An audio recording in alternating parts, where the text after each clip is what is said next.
Kakasakaya ang mga opisyal ng gobyerno sa SAL-N reveal. Mismong si Pangulong Bongbong Marcos handa raw isapubliko ang kanyang SAL-N. Ang mga senador at kongresista kaya? Alamin sa Frontline Report ni Mean Los Baños. SAL-N reveal na. Lalo ngayong mas pinadali ni Ombudsman Boying Rimulya ang paghingi ng publiko sa Statement of Assets, Liabilities and Net Worth o SAL-N ng mga taga-gobyerno. Partikular ang Presidente, Vice-Presidente at Constitutional Officials. Si Pangulong Bongbong Marcos kumasa, handang isa publiko ang SAL-N niya. My SAL-N, it will be available to whoever would like to, kung hingiin sa akin ng ICI, siyempre bibigay ko. Kung hingiin sa akin ng ombudsman, bibigay namin.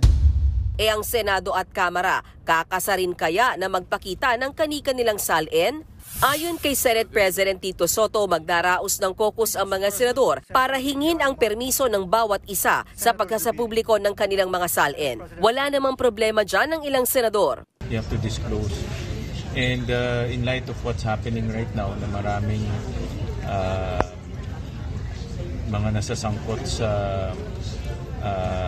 flood control projects, may mga related sa contractors. Magandang hakbang ito para masimulan na ang paglilinis ng ating gobyerno. Itong pagiging normal ng transparency, mahalaga ito. Kakasarin daw sa SAL-N reveal si Senator Robin Padilla, unahin raw ilabas yung kanya. Si Senator Kiko Pangilinan, game din na maglabas ng SAL-N. Pero anya, dapat ang unang maglabas ng nasabing dokumento si dating Ombudsman Samuel Martires. Matatanda ang sa panahon ni Martires naghigpit sa paglalabas ng SAL-N.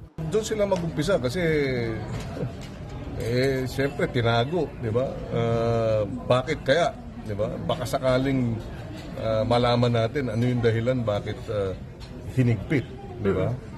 So, but anyway, of course, that's up to the current ombudsman to decide. Pati ang Makabayan Bloc sa Kamara binira ang mahigpit noong Martires policy sa SAL-N. Pagtataksil daw yan sa konstitusyon. Dagdag pa ng Makabayan Bloc, matagal na dapat nagluwag sa paglalabas ng SAL-N ng ombudsman. Public record ito, kaya dapat may access ang mamamayan. Bukas din sa pagkasapubliko ng SAL-N ang iba pang kongresista. Pero gusto raw nilang magkaroon ng klarong pulisiya na susundan ng lahat. Para hindi lang ho ito pagsasarili ng mga disclosures po ng paisa-isa ng mga kinatawan. Pwede naman magkapareho lang po yung policy ng ombudsman. Nauna na rin sinabi ni House Speaker Boji D na handa siyang maunang isa publiko ang kanyang SAL-N kung kinakailangan. Magandang mapag-usapan yan. During our break, pag-uusapan namin mabuti para sa ganon, maglabas ng gamay kung paano yung aming suporta sa paglabas ng aming mga SAL-N. Nagbabalita mula sa Frontline, Mean Los Baños, News 5. Mga kapatid, Julius Babaw po. Para sa komprehensibo at makabuluhang balitaan at talakayan, mag-follow at mag-subscribe na sa social media pages ng News 5.